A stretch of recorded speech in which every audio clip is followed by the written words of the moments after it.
একটা কথা পরিষ্কার করে বলতে চাই, আমি আজকেও বলেছি, আসলে অবর্ণনীয়।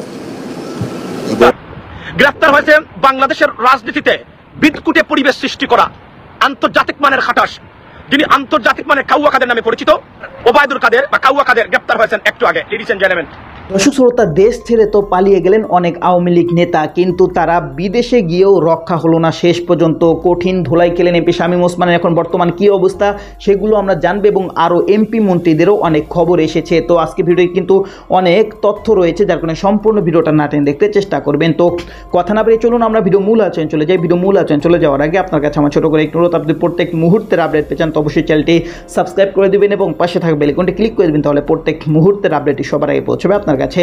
তো কথা না বেরিয়ে চলুন আমরা সে ঘটনাগুলো বিস্তারিত দেখে আসি।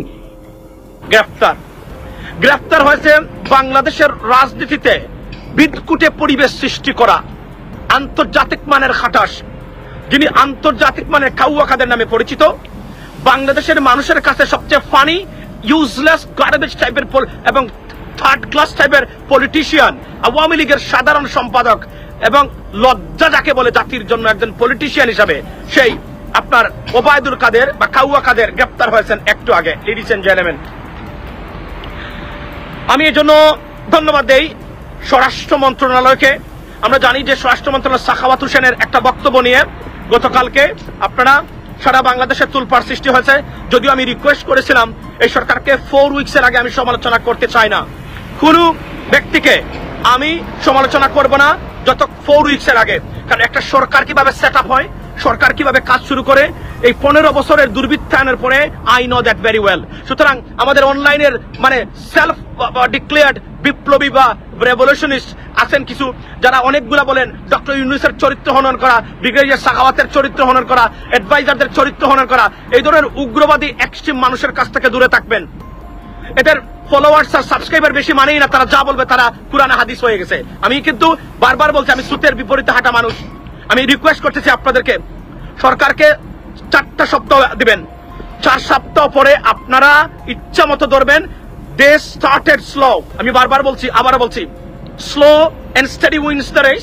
সম্ভবত তারা সেখানে বিশ্বাস করেন, বাট আমি কনফার্ম করে বলি, সরকার আজকে যে পদক্ষেপগুলো নিয়েছে একের পর এক তারা ধারাবাহিকভাবে কাজ শুরু করেছে, মনে রাখবেন। সুতরাং তাদেরকে, ছাত্রদেরকে উস্কে দিবেন না। আমি সোশ্যাল মিডিয়ার অনেকে আছেন যারা মনে করেন নিজে বিপ্লব করে ফেলছেন, সবকিছু নিজে করেছেন, কাকে বলেন সেই সব ব্যক্তি যারা শাহবাগে দাঁড়িয়ে মদ খেয়ে দেলোয়ার হোসেন সাইদি সাহেবের কেন ফাঁসি হলো না সেটা শুরু করেছিল, এবং গণজাগরণ মঞ্চের প্রধান সমন্বয়ক হতে না পেরে দেশ ছেড়ে পালিয়েছে। এই যে সেলফ ডিক্লেয়ার বিপ্লবী যারা আছেন, সচেতন থাকবেন এদের বিষয়ে। এরা এক্সট্রিম। যারা বলে বাংলাদেশের সরকার কেন গাছতলাতে শপথ নিল না প্রেসিডেন্ট চুপ্পুর কাছ থেকে, পৃথিবীর বাংলাদেশের রাষ্ট্র ব্যবস্থা, সাংবিধানিক ব্যবস্থা এবং ইন্টারন্যাশনাল অর্ডার সম্বন্ধে যাদের ন্যূনতম ধারণা নাই, প্লিজ এদের কাছ থেকে একটু সরে থাকবেন। যারা মূর্খ আছেন, আমি মূর্খ তাদেরকেই বলি, যারা কাণ্ডজ্ঞানহীন, বিবেকহীন, কোন সেন্স নাই মানে আলোচনা করার। সুতরাং সেই সব মানুষের কাছ থেকে দূরে থাকবেন। মনে রাখবেন, একটা সরকার 17 বছরের জঞ্জাল আপনার পরিষ্কার করতে 2 দিনে পারবে না। তারা আসছে, এখনো টোটাল সেট আপ তাদের রয়ে গেছে, ওভারনাইট কোনো কিছু সম্ভব নয়। আমি আবার বলছি না এই সরকার 100% সাকসেস হয়ে গেছেন, তবে তারা শুরু করেছে। 4 উইকসের আগে আমি সরকারের সমালোচনা করতে একটা দিনও রাজি না। 4 উইকসের পরে আমি সরকারকে নিয়ে প্রথম ভাববো, এর আগে আমি ভাববো না। সুতরাং ডক্টর মোহাম্মদ ইউনূস স্বৈরাচার, ডক্টর মোহাম্মদ ইউনূস ফ্রান্সে 72 ঘন্টা কি করলেন, ডক্টর মোহাম্মদ ইউনূস আপনার উনি কি বলে আরো অনেকগুলা সমালোচনা আপনার আছে উনার। প্লিজ প্লিজ এদের কাছে বিরত থাকবেন। মনে রাখবেন, এই সরকার কোনোভাবেই ল্যাপস করতে পারবে না। স্বরাষ্ট্রমন্ত্রী গতকালকে বলেছেন এটা অনভিপ্রেত, অবশ্যই এটা কন্ট্রোভার্সি ক্রিয়েট করতে পারে, কিন্তু আমি একটা জিনিস বলে রাখি, এর আগের দিন উনি ভালো কথা বলেছেন। আজকে যে বক্তব্য দিয়েছেন, ইন্ডিয়া একটা গুলি করলে 2টো গুলি করার নির্দেশ দিয়েছেন আপনি, এগুলা বলেছেন, প্রত্যেকটা প্রতিষ্ঠানকে ধ্বংস করেছে এরা। এরা ফেসিস্টের বাপ ফেসিস্ট বলেছেন শেখ হাসিনা সরকারকে। উনি গতকাল শেখ হাসিনাকে বলেছেন আপনি দেশে আসেন। হইতে পারে এটা যে তাকে দেশে এনে ঠুপ দিয়ে গ্রেফতার করার পরিকল্পনা করেছিল স্বরাষ্ট্র মন্ত্রণালয়, এটা হইতে পারে। সুতরাং ওনাকে মিস কোট করে, তার চরিত্র হনন করে, সরকারের মানুষের চরিত্র হনন করে সরকারকে দুর্বল করে দিবেন না। এটা ভয়ঙ্কর ফেসিস্ট এবং ভারতীয় আগ্রাসনের বিরুদ্ধে যুদ্ধে লিপ্ত ওই সরকার। আমি অনুরোধ করি সবাইকে, লেডিস এন্ড জেন্টলম্যান। সুতরাং শুরু হয়েছে কাজ, বসে থাকুন। এবং এরা গ্রেফতার হবে, নতুন শুরু হচ্ছে ডিজিএফআই ডিজি পরিবর্তন হয়েছে, পুলিশের আইটিপি পরিবর্তন হয়েছে, র্যাবের ডিজি পরিবর্তন হয়েছে, অ্যাটর্নি জেনারেল পরিবর্তন হয়েছে, প্রধান বিচারপতি পরিবর্তন হয়েছে। একটা সপ্তাহ যায় না এই সরকারের।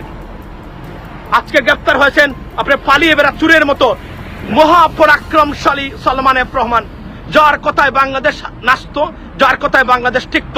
সেই মহাপরাক্রমশালী সালমান এফ রহমান আজকে দড়ি বেঁধে রশি দিয়ে গ্রেপ্তার করা হয়েছে। আপনি কি মনে করেন ব্রিগেডিয়ার সাখাওয়াত হোসেন এই লোকটা খারাপ ছিল? যদি খারাপ হতো তাহলে এই কাজ করতে পারতো বা করতে দিত? কখনোই, অবশ্যই নয়। সুতরাং আমরা কোন ব্যক্তির বিষয়ে 2 দিন আর 3 দিনের জন্য সিদ্ধান্ত বা কনক্লুশনে না পৌঁছি। আমি অনুরোধ করব এই শাহবাগী যারা উত্তাল মত খেয়ে মাত্তাল হয়ে বাংলাদেশের বিচার ব্যবস্থা ধ্বংসের এবং জুডিশিয়াল কিলিং এর রূপকার যারা, এদের বক্তব্য 2 দিনেই আপনারা বি কেয়ারফুল অ্যাবাউট দেম। আমি আবারও বলছি, বি কেয়ারফুল। যারা বলে গাছতলায় নিতে হবে শপথ, এই মূর্খদের এবং এক্সট্রিম এদের বক্তব্য শুনবেন, ভালো যেগুলো আছে বলবেন, শুনবেন, তবে এদের এক্সট্রিম বক্তব্যগুলোকে পরিহার করবেন, এটা আমি অনুরোধ করি। না হলে কপালে কিন্তু অনেক খারাপই আছে।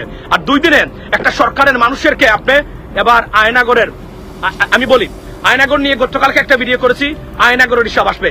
প্রত্যেকটা দুর্বৃত্তায়নের বিচার হতে হবে, প্রত্যেকটা খুন-গুনের বিচার হতে হবে, লুটপাটের বিচার হতে হবে ইনশাআল্লাহ। আসতেছে। অপেক্ষা করুন, ধৈর্য ধরুন। সরকারকে সমালোচনা করবেন, করুন, তবে সময় দিন। মনে রাখবেন এই সরকারকে চাইলেই কেউ পরিবর্তন করতে পারবে না। তো দর্শক, আপনি ভিডিওটি দেখলেন। ভিডিও দেখে যদি আপনার কোনো মন্তব্য থাকে তাহলে অবশ্যই কমেন্ট বক্সে আপনার মূল্যবান মন্তব্য জানিয়ে দিবেন। দর্শক, এখন আমরা পরবর্তী আরেকটি ভিডিও দেখবো, যেটা দ্বারা আমরা আরো কিছু তথ্য আমরা জানতে পারবো। দর্শক, চলুন আমরা সেই ভিডিওটি বিস্তারিত দেখে আসি। আমি ঠিক জানি না তিনি কি বলেছেন, যদি বলে থাকেন এটা তার ব্যক্তিগত মন্তব্য, এটা সরকারের বা আমাদের দলের কোনো সিদ্ধান্ত এখানে।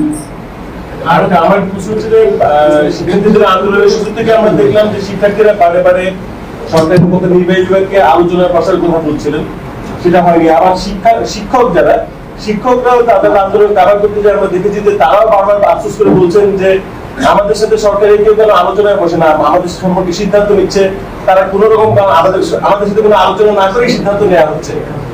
বাংলাদেশ আওয়ামী লীগ কি আলোচনার বিষয়ে অনাগ্রহী হয়ে উঠছে কিনা?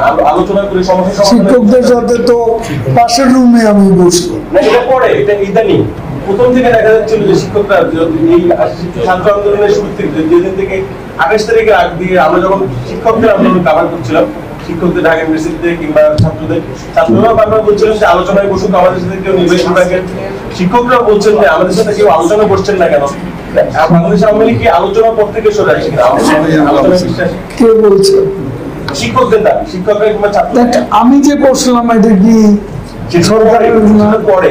এখন আমরা দেখছি পরে কবে আছে আলোচনা চলবে, আমি তো আলোচনা করছি, এখনো চলছে। তারপরে আমাদের শিক্ষা সংস্কৃতি বিষয় যে উপদেষ্টা আছেন তিনি কিন্তু প্রতিনিয়তই তাদের সাথে যোগাযোগ করছেন, কথাবার্তা বলছেন।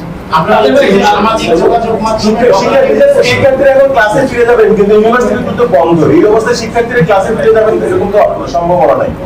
যখন হয় সম্ভাবনা, যখন খুলবে তখন সেটা দেখা যাবে। আস্তে আস্তে পর্যায়ক্রমে সবই হবে, খুলে দেওয়া। আমরা দেখছি যে ডক্টর ইউনূসকে প্রধানমন্ত্রী করে সামাজিক যোগাযোগ মাধ্যমে একটা ক্যাবিনেট দেয়া হয়েছে এবং আপনারা এটাকে কিভাবে দেখছেন? পাগলের তোলা নামাজের সময় নামাজ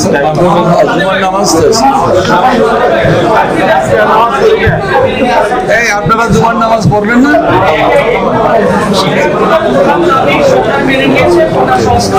কিন্তু এখন তারা 9 দফা দাবি দিয়েছে। সেই 9 দফা দাবি নিয়ে আপনার এবং স্বরাষ্ট্রমন্ত্রী পদত্যাগ সহ বেশ কয়েকটা দাবি আছে।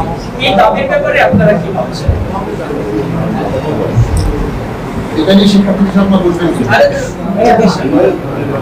দেখুন, এই আমি একটা কথা পরিষ্কার করে বলতে চাই, আমি আজকেও বলেছি, সরকার অলরেডি তো দর্শক, আপনার সম্পূর্ণ ভিডিও দেখলেন। এই সম্পূর্ণ ভিডিও দেখে যদি আপনার কোনো মন্তব্য থাকে তাহলে অবশ্যই কমেন্ট বক্সে কমেন্ট আপনার মূল্যবান মন্তব্য জানিয়ে দেবেন। দর্শক, কথা বলতে বলতে আমরা ভিডিও শেষ পে চলে এসেছি। ভিডিও শেষ করার আগে আপনার কাছে আবার অনুরোধ করছি, আপনি প্রত্যেক মুহূর্তের আপডেট পেয়ে যান তো অবশ্যই চ্যানেলটি সাবস্ক্রাইব করে দেবেন এবং পাশে থাকা বেল আইকনটি ক্লিক করে দেবেন, তাহলে প্রত্যেক মুহূর্তের আপডেটটি সবার আগে পৌঁছবে আপনার কাছে। দর্শক, বিশেষ করে সবাই ভালো থাকবেন, সুস্থ থাকবেন। আল্লাহ হাফেজ।